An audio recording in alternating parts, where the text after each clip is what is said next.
maanta waxaan ka soo deganay daqiiqada ka hor dalka Djibouti oo aan u nimid inaan ka qayb galno shirkan waa shirkii 38aad ee aan caadiga ahayn oo ay isugu imaan doonaan wadamada IGAD markaan leeyahay aan caadiga ahayn macnaheedu waxa weeye shir aanan ku jirin jadwalka caadi ahaan shirkan heerka looga qayb galayo waa heer madaxweyne wadamada IGAD shirkan wuxuu yimid kadib markii dowladda federaalka Soomaaliya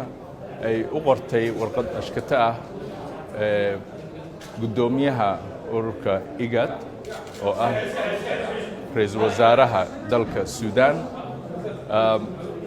shirkan waxaa looga hadli doonaa saddex qodob qodobka koowaad oo ah xaaladda dalalka IGAD qodobka labaad oo asagana ku saabsan cudurka COVID iyo wadamada IGAD sida ay uga tabaabshaysteen qodobka saddexaad arrinta Soomaaliya iyo Kenya ka dhaxaysa waa laga hadli doonaa waxaan looga hadli doonaa inta lagu jiro qodobka koowaad waa mahadsantiin